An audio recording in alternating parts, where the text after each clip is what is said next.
अयोध्या सिंह उपाध्याय हरिऔध सन 1865-1947 हिंदी साहित्य के द्विवेदी युग के प्रमुख स्तंभों में से एक थे।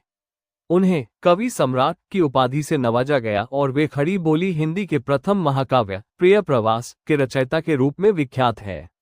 उन्होंने गद्य और पद्य दोनों विधाओं में महत्वपूर्ण योगदान दिया, जिससे हिंदी साहित्य को एक नई दिशा मिली। प्रमुख रचनाएं हरिऔध जी की रचनाओं में विविधता पाई जाती है।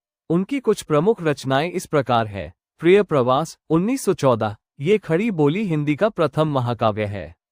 इसमें राधा और कृष्ण के पारंपरिक स्वरूप को आधुनिक मानवीय संवेदनाओं के साथ प्रस्तुत किया गया है।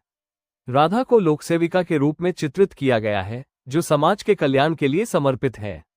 वैदेही वनवास 1941, यह एक और महत्वपूर्ण महाकाव्य है, जिसमें राम के वनवास और सीता के परित्याग की कथा का वर्णन है। इसमें मानवीय भावनाओं और सामाजिक कर्तव्यों का सुंदर चित्रण है। चुपते चौबदे और चोखे चौबदे, ये उनकी व्यंग्यात्मक और उपदेशात्मक रचनाएं हैं, जिनमें सामाजिक कुरीतियों और विसंगतियों पर कटाक्ष किया गया है। ठेठ हिंदी का ठाठ और अधखिला फूल, ये उनके उपन्यास हैं, जिनमें सरल और मुहावरेदार भाषा का प्रयोग किया गया है। ये उपन्यास तत्कालीन समाज और जीवनशैली का यथार्थवादी चित्रण करते हैं। रुक्मिणी परिणय और प्रद्युम्न विजय, ये उनके नाटक है। रस कलश, ये रीतिग्रंथ है जिसमें काव्यशास्त्र का विवेचन किया गया है। साहित्यिक विशेषताएं हरिऔध जी की साहित्यिक विशेषताओं को निम्नलिखित बिंदुओं में समझा जा सकता है।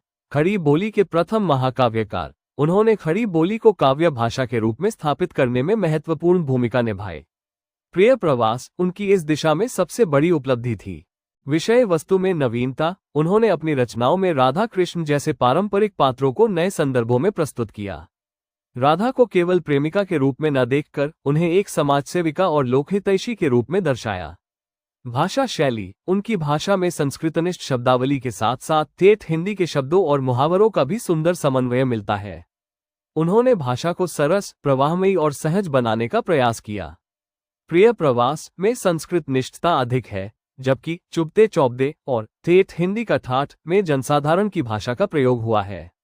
छंद विधान, उन्होंने विभिन्न प्रकार के छंदों का प्रयोग किया, जिनमें संस्कृत के वर्णिक छंदों के साथ साथ हिंदी के मात्रिक छंद भी शामिल है।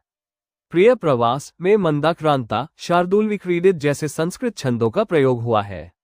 देश प्रेम और समाज सुधार, उनकी कविताओं में देश प्रेम और समाज सुधार की भावना स्पष्ट रूप से परिलक्षित होती है। उन्होंने अपनी रचनाओं के माध्यम से सामाजिक कुरीतियों पर प्रहार किया और नैतिक मूल्यों की स्थापना पर जोर दिया।